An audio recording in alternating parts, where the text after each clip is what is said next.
जय श्री राधे राधे, जय श्री कृष्ण। आज वैष्णव बैरागी के गौरवशाली इतिहास में महिला जागरण की प्रेरणता सरजू बाई बैरागी का वर्णन करेंगे। सरजू बाई बैरागी जी ने बहुत स्वतंत्रता सेनानी का नाम कमाया। हमारी बैरागियों की धर्मपत्नियों ने, माताओं ने, बहनों ने भी अंग्रेजों के दांत खट्टे किए थे। सरजू बाई बैरागी का आंबा गांव, जिला रतलाम, मध्य प्रदेश में इनका जन्म हुआ। इनकी शादी बाबा लक्ष्मण दास वैष्णव बांसवाड़ा शहर के कंधारवाड़ी क्षेत्र में हुई थी। इन्होंने अपने पति के साथ मिलकर कंधे से कंधा मिलाकर साथ रहकर यह काम करती थी। अंग्रेजों के बरखिलाफ इन्होंने अंग्रेजों की ईंट से ईंट बजा दी थी।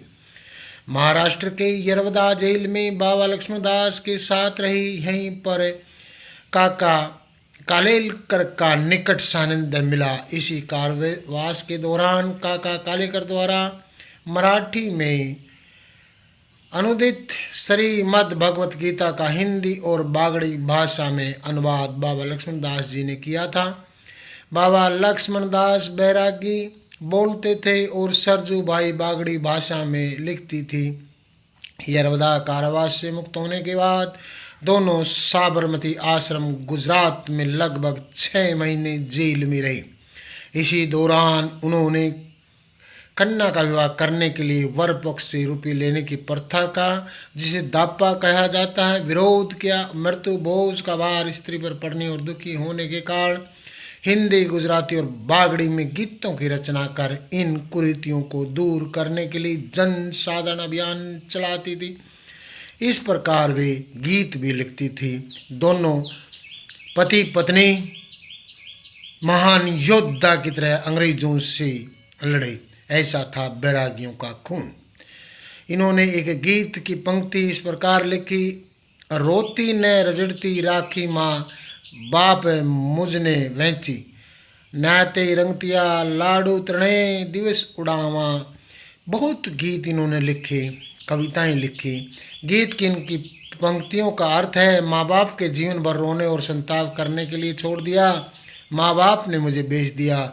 पति की मृत्यु हो जाने पर जाति के लोगों ने 3 दिन तक घी में तर लड्डू उड़ाए, जो रक्त में स्नेह होने के समान है। यह कुप्रथा पहले से ही चली आ रही है मृत्यु भोज की, जो कि बहुत गलत है। बाबा लक्ष्मण दास बैरागी और उनकी धर्म पत्नी महान योद्धा सरजू बाई ने इसका गीतों से लिखकर समाज में घूम घूम कर प्रचार प्रसार किया कि यह प्रथा छूट जाए। बाकी हमारे हरियाणा में तो ये प्रथा छूट चुकी है, परंतु अभी भी भारतवर्ष के कुछ राज्य हैं जिनमें ये प्रथा है, कुप्रथा है। इसको बंद होना चाहिए। समाज में जागरण का कार्य करते थे। आज़ादी मिलने तक सरजू बाई अपने पति बाबा लक्ष्मण दास के साथ लगातार गांव और कस्बों में छोटी छोटी सभाएं करते थे। कुरीतियां मिटाने का काम इन्होंने किया। सभा का प्रार्थना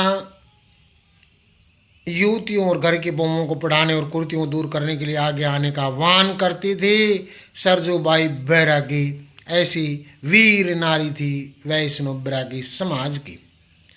बाबा की तत्कालीन समय में अछूत कही जाने वाली बस्तियों में शिक्षा का कार्य स्वयं भी करते थे और कार्यकर्ताओं को भी तैयार करते थे।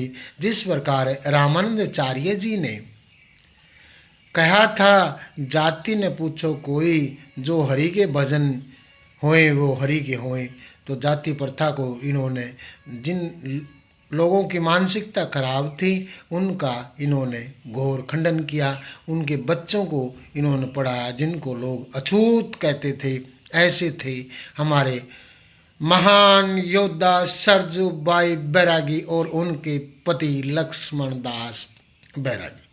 सरजूबाई महिलाओं को स्वच्छता और स्वच्छता के बारे में जागरण का काम करती थी। वे गांधी चरखा चलाकर रुई काटती थी और दोनों मिलकर कपड़ा बुनते थे।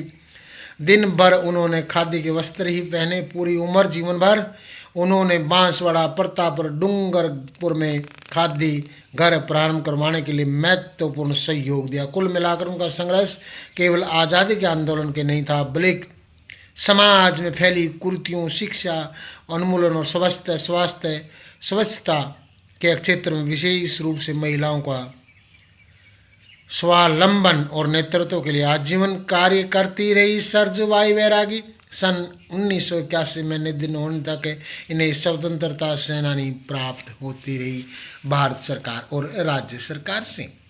महिलाओं ने, नारी शक्ति ने, वैष्णव बैरागियों की माताओं बहनों ने भी हमारे देश को आज़ाद करवाने में बहुत अहम भूमिका निभाई। मैं नरेश कुमार स्वामी निम्बारक इनके परिवार, इनके वंश